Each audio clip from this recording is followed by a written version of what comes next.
Hello, everyone. I'm Donatella Stocchi Perucchio, and I teach Italian at the University of Rochester in upstate New York. I have two things in common with Dante that I like to mention. One is that I am Tuscan. I was born in Arezzo, and I first breathed the aere tosco, the Tuscan air. And the second thing is that I left my native land behind to come to the States. And here I am in Rochester to talk about Paradiso 17 with my friend Carl. I'm Carl Adair. I'm a former student of Professor Stocchi's more than 15 years ago now. And after a triad and academic career, I have found my vocation to be in a different direction. And now I'm in seminary and I'm pursuing ordination as a priest in the Episcopal Church. In fact, I have to say that it was by listening to a sermon that Carl put up on the web that I was inspired to have this conversation with him because it resonated with Dante, and because it made me think about how much this canto is a milestone in Dante's own journey. Because it's a canto about exile, it's a canto about Dante's own mission, well-defined mission, but also it catalyzes a number of moral, existential, and political reflections that are crucial to our time. And this is a time of celebrations and of protests, a time of global humanitarian crisis, a time of pandemics. And I would just add also that Paradiso 17 is also a time of vocation for Dante, a time where he comes to understand his story, his destiny, his call in a new way. And I think that's something that many of us can resonate with in these uncertain times. Absolutely, absolutely. So what happens in this canto? It is the canto of Cacciaguida, the sequence of Cacciaguida, the culmination of the sequence with Cacciaguida. And we are in the heaven of Mars. And Cacciaguida will disclose in chiare parole, clear words, and preciso Latino, the prophecies, the predictions of his exile that Dante has received along the way. And at the same time, he will give Dante an investiture, a mandate that makes sense of his exile, what to do with his experience of exile, to speak up about what he has learned. So it is a learning experience. In this process of disclosure, Cacciaguida will speak about glossing what Dante had annotated in his memory beforehand. Figlio, queste son le chiose di quel che ti fu detto, ecco le insidie che dietro a pochi giri son nascose. And of course we recall when Dante said, I'm going to keep what you say to me, to Brunetto Latini, to be glossed later on. So he's picking up on that moment. And then Dante comments on that saying, poiché tacendo si mostrò spedita l'anima santa di metter la trama in quella tela che io le porsi ordita, io cominciai. Dante is saying that Cacciaguida is putting the horizontal threads on the tapestry that Dante is making, and that is given to him in the horizontal, in the vertical threads. So the horizontal threads are overlapping, annotated with the vertical threads. This detail is so interesting for me because here at this culminating moment, a pattern in the tapestry that Dante has been weaving is coming to completion. We learn from this passage that Dante is not alone in this process of understanding, in this process of knowledge. And there is a polyphony, a dialogue with many other people, and in this particular case, is a forehand work in the making with Cacciaguida. So it is in the process, in the making. It continues to be a work in the making. And then there is a methodological hint about how to read the poem along the horizontal axis of the narrative, the unfolding of the narrative, and along the vertical axis of the corresponding moments. So along the horizontal axis, I want to say something briefly about the context. The encounter with Cacciaguida begins with an encounter of the two. Carl, maybe you want to say something about that encounter. Yeah, well, this may be getting in a little to some of that vertical dimension that you were mentioning. Right. But recalling that when Cacciaguida and Dante meet in Paradiso 15, Dante describes this with the metaphor of Aeneas and Anchises encountering each other in the underworld, which is a moment of such incredible pathos in Virgil's great poem. And that is also a scene in which Anchises gives to Aeneas his destiny, a prophecy about his call to go forth and found Rome. And for me, that, this part of the pathos of this moment is that I think about Dante throughout his journey seeking a kind of a durable father figure, an exemplar whose life he can imitate in certain ways. And he sought that, thinking back, as you mentioned, to Inferno 15, he sought that in Brunetto Latini, and Brunetto was not the durable figure he had sought. He was limited. He sought that in Virgil, very concretely in Inferno, after leaving Brunetto, sort of clinging to Virgil, and with Virgil holding Dante like a child as they rode Geryon together in that long spiral down in Inferno 17. Virgil placing himself behind Dante to protect him from the sting of that terrifying scorpion tail that Geryon has. And here, so now we come into Paradiso, and not only is Cacciaguida there and encountered as a father, but is sort of going to tell Dante that he is now ready. He's now able, as an adult, to bear the sting of the truth. Painful moment then awaits Dante. And this idea of this pain begins before, and I go back to the horizontal thread. Dante with Cacciaguida speaks about Florence. And there is a lot of nostalgia. It's a canto focused on the city. A lot of nostalgia on the city, about the city of Florence of old that now has degenerated. And by contrast, we perceive the Florence of Dante's own time, devoted to the pursuit of wealth, that has lost its sobriety, its modesty, and now it's ostentatious and competitive. And then we move to Canto 16, in which Cacciaguida talks about the genealogies, the families of Florence, and ends on the feud between the Amidei and the Bondelmonti, the murder of Bondelmonte, and the beginning of Florence Tears, il vostro fleto, and the end of the happy life of Florence. Now, this feud is considered the origin of the war between the Guelphs and the Ghibellines. So the painful reference to the war concludes Canto 16 and introduces us to Canto 17 that recalls Geryon, that flight on the back of Geryon that you, Carlo, were talking about, because Dante refers to Phaeton.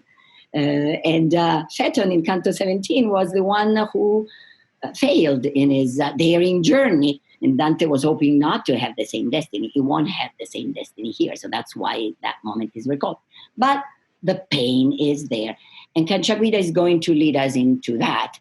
First, by saying one thing, that his perspective is dual. He has the vision of time, the contingency, and the vision of eternity, because he contemplates the point in God and knows the future.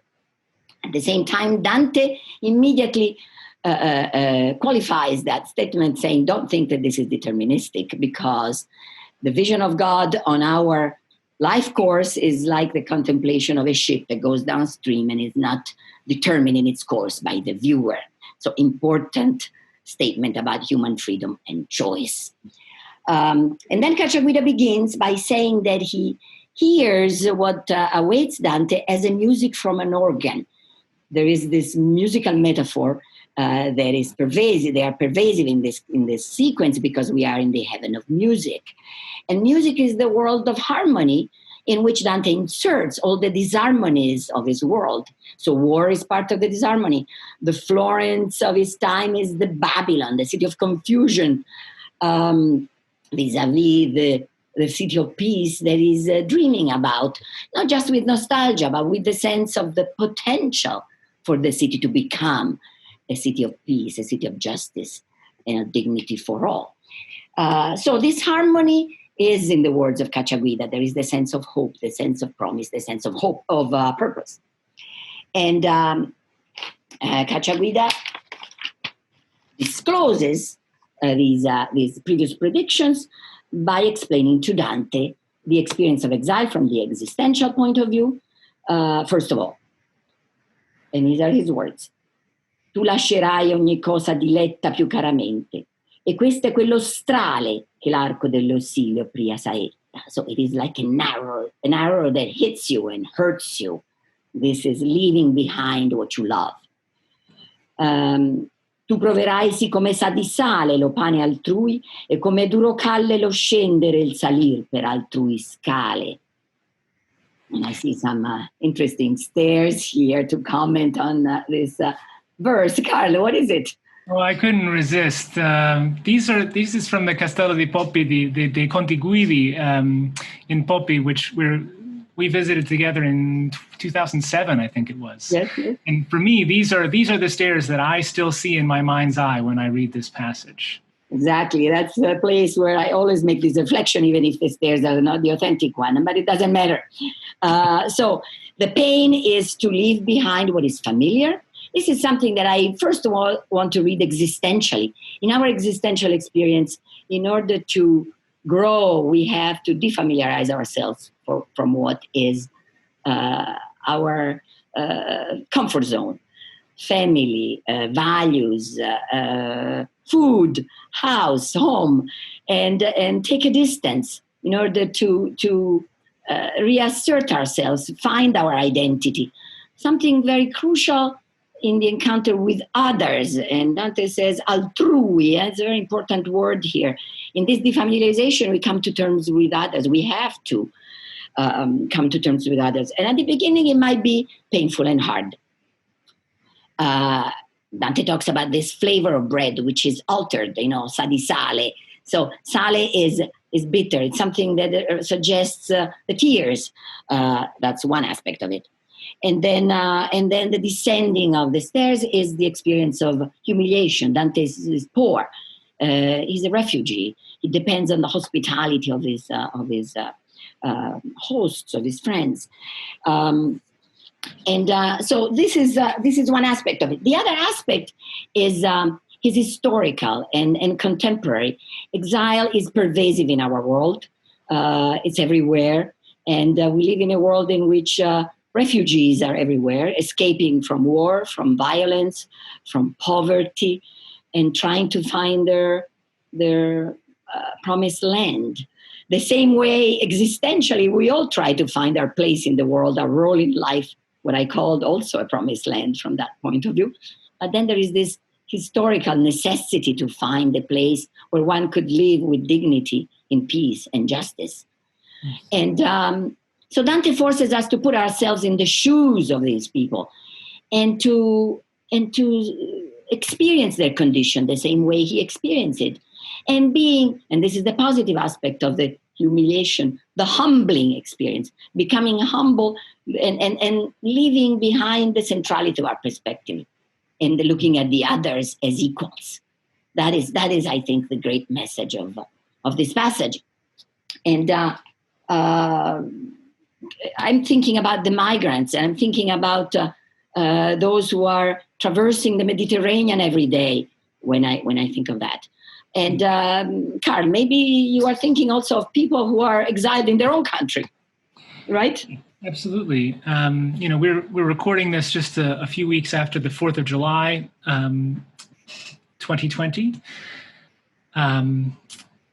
And one of the things that this canto puts me in mind of is that in the midst of all this dislocation, the defamiliarization, in taking on the perspective of the exile, as Professor Stocchi just said, amidst all of that dislocation, there is also a profound experience of location, of finding oneself in a new place of belonging. For Dante, that's a belonging not to Florence, not to a particular partisan party, but to a story of his own destiny and the story of his experience on this pilgrimage. I'm reminded of Alistair MacIntyre, the moral philosopher, who says, I cannot know what I ought to do until I know what story I'm a part of. And amidst all of this dislocation and the bitter news, the bitter truth that Cacciaguida is telling to Dante, he's also giving him that story that locates him and gives him a next step. Again, thinking back to the 4th of July, do I, as a white American, live in a story that began on July 4th, 1776, a triumphal narrative of shining the light of freedom around the world for the first time? Or do I live in a story that began in 1619 with the bringing of the first enslaved Africans to these shores and the construction of a racialized hierarchy that has continued to mutate and change and adapt to all of these attempts at reform and revolution, and that we still now are tasked with uprooting and transforming? Is that the story? If that's the story that I live in, then what I ought to do next looks very different than if I locate myself in the triumphal narrative that began in 1776. You have to choose your story. That's the question that we all need to be asking ourselves. You have to choose your story. Exactly. You have to choose your story. And that's the story you choose is your place of belonging. In fact, Cacciaguida tells Dante, initially, once you are exiled, you will have a companionship that is malvagia and scempia, the banished white Guelphs. And the association with them will be a failure, and you will be better off to be on your own. And so that's not the right companionship. The companions are the ones with whom you share bread. Dante continues with that image of bread. And he also continues it at the moment in which Cacciaguida gives him the investiture, because he asks Cacciaguida, well then, I've learned so many things during this journey. What am I going to do with them? If I am silent, I will be an enemy of truth. And if I speak up, I can give those who listen the sense of something very bitter. He's still talking about flavors. And Cacciaguida responds by saying, don't worry about that. He says, never, rimossa ogni menzogna, tua visione, tutta tua visione fa manifesta e lascia pur grattar dove la rogna, che se la voce tua sarà molesta nel primo gusto, di tal nodrimento lascerà poi quando sarà digesta. So your voice will disturb the contemporaries. It would be like something poking them, but then when it will be digested, it will be nourishing. So Dante is really talking about making choices to build the community that we want. And not giving up that hope. That utopian impulse is an impulse of hope in Dante. That's the message of the monarchy, by the way, to think of ourselves as a community, as a humankind in its oneness. So in this time of COVID, I don't care. I take risks because that's my personal choice. No, the choices Dante talks about is responsibility. That's the real freedom, to be responsible towards others. Without learning to interact with others, we are isolated, we are individualistic, and we are lost in this world. So I want to conclude by making a final connection with something that happened in Rochester and also shared with Carl. It was a public reading of a sermon by Martin Luther King Jr., and in the sermon, Martin Luther King refers to Dante at the beginning of the sermon, which was the Riverside famous speech, in which he proclaimed his activism. His opposition to the Vietnam War, in 1967. Exactly. And he said, in times of moral crisis, you cannot be silent. You have to speak up. And that neutrality Dante places in the worst place of hell. Of course, he's referring to the neutrals, the ignavi. So with that call to activism, I would like to close this conversation, which I think will stimulate our readers to keep, our listeners, to keep weaving their own web and draw their own conclusions. Thank you, Carl. Let's part with... This has been nourishing for me. With hope and in solidarity. Thank you. Bye-bye.